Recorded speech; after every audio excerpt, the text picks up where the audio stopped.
Assalamu alaikum dear students. I am Sumaya from Boys Higher Secondary School Yunsu. We are studying chapter 4th of history for class 9th. And this is my 4th lecture for the 4th chapter, namely Forest Society and Colonialism. Let's first see what we have studied in previous video lectures. We have studied Forest Society, deforestation in India during colonialism, the rise of commercial forestry, how the lives of people were affected during colonialism. Now our today's topic is colonialism, trade, tribes and India. Let's start. India में forest products की trade new concept नहीं था, बल्कि medieval period से ही आदिवासी लोग forest products में trade करते थे।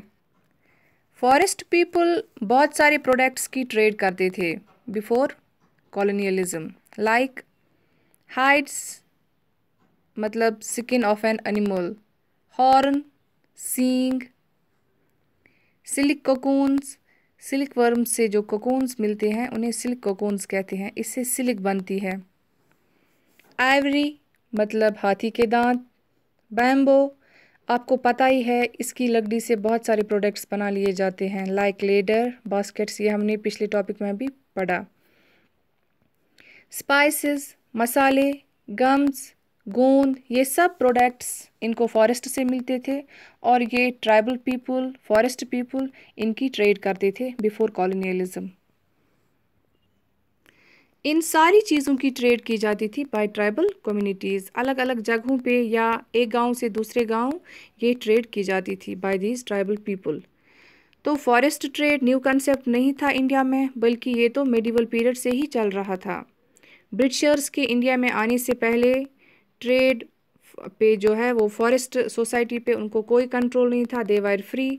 But after the coming of Britishers in India अब सारा कंट्रोल जो है ट्रेड का वो ब्रिटिशर्स के हाथ में था। लाइक हमने पहले टॉपिक में भी पढ़ा कि किस तरह से फॉरेस्ट एक्ट्स के ज़रिए फॉरेस्ट्स और फॉरेस्ट सोसाइटी पे बहुत सारे एक्ट्स और रेगुलेशंस लाए गए और फॉरेस्ट का सारा कंट्रोल अब ब्रिटिशर्स के हाथ में था। लोगों को जंगलों में जाने से रोक दिया गया और फॉरेस्ट प्रोडक्ट्स लाने पर भी पाबंदी लगा दी गई। अब ब्रिटिशर्स ने क्या किया कि इंडिया के लोगों को ट्रेड भी नहीं करने दी फॉरेस्ट्स में, बल्कि कुछ यूरोपियन फर्म्स को फॉरेस्ट्स में ट्रेडिंग राइट्स दिए गए, इनको इजाज़त दी गई ट्रेड करने की फॉरेस्ट प्रोडक्ट्स की। इंडिया के लोग अब नहीं बल्कि यूरोपियंस फॉरेस्ट प्रोडक्ट्स की ट्रेड करते थे। अब जैसे ट्रेड पे रेगुलेशंस लगाई ब्रिटिशर्स ने, इसी तरह से ग्रेजिंग और हंटिंग पे भी रेस्ट्रिक्शंस लगा दी गई और ये रेस्ट्रिक्शन थी सिर्फ इंडिया के ट्राइबल पीपल के लिए, फॉरेस्ट सोसाइटी के लिए। For example in Madras presidency बहुत सारे ट्राइबल कम्युनिटीज़ थी, लाइक यरुकुल्ला, कराचा, कोरवा। इन लोगों ने अपनी लाइवलीहुड खो दी क्योंकि इनकी जो ट्रेड चल रही थी फॉरेस्ट रिसोर्सेज पे और जो हंटिंग करते थे, ये ग्रेजिंग करते थे, उस पे पाबंदी लगा दी ब्रिटिशर्स ने। जिस चीज़ पे वो अपनी ज़िंदगी बसर करते थे वो अब इन्होंने खो दी क्योंकि अब वो फॉरेस्ट्स में नहीं जा सकते थे और जिन फॉरेस्ट प्रोडक्ट्स की वो ट्रेड करते थे वो भी अब बंद हो गई।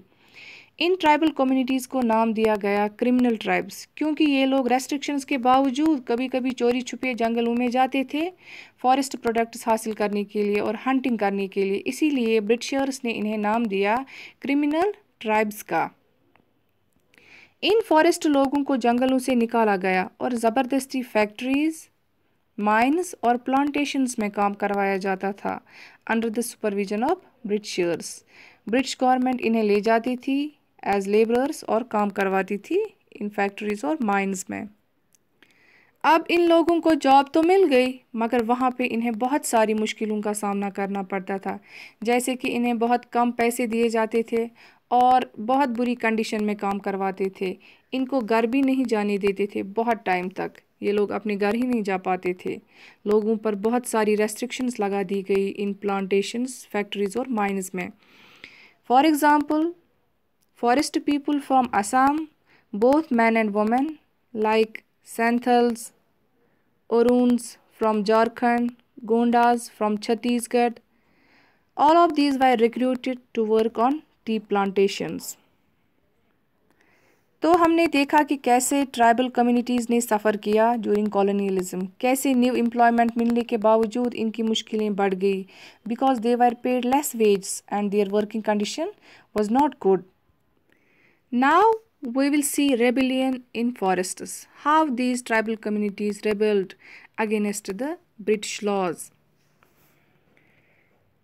इंडिया के बहुत सारे पार्ट्स में फॉरेस्ट कम्युनिटीज़ ने बगावत की against the change that were imposed on them by the Britishers. Britishers ने फॉरेस्ट से खुद फ़ायदा हासिल करने के लिए फ़ॉरेस्ट कम्युनिटीज़ पे रेस्ट्रिक्शंस लगा दी ताकि ज़्यादा से ज़्यादा फ़ायदा मिल सके फॉरेस्ट रिसोर्स का ब्रिटिशर्स को। फॉरेस्ट कम्युनिटीज़ डिपेंडेंट थे फॉरेस्ट्स पे, मगर ब्रिटिशर्स ने ज़बरदस्ती की और कुछ चेंजेस इन पे इम्पोज की जिससे इनकी लाइवलीहुड पे बहुत बुरा असर पड़ा। तो नतीजा ये निकला कि फॉरेस्ट कम्युनिटीज़ ने इस चीज़ के ख़िलाफ़ बगावत शुरू की। For example in Jharkhand rebellion started by tribal people against the Britishers. Pargana Santhal में rebellion स्टार्ट किया गया by forest tribes against Britishers under the leadership of Kanu and Sidhu. Like Kanu and Sidhu, Birsa Munda was an Indian tribal fighter who fought against British laws. इसी तरह से आंध्र प्रदेश में भी movement start की गई bye forest tribal people against Britishers under the leadership of Alluri Sitaram Raju. All these tribal people revolted against colonial government because this British government imposed restrictions on their means of livelihood. All these people rebelled because of the suppression, injustice and atrocities over them. And most important reason for their rebellion was interference in their forest culture and life. So dear students, this was all about today's topic, colonialism, trade, tribes and India. Thanks. Allah Hafiz.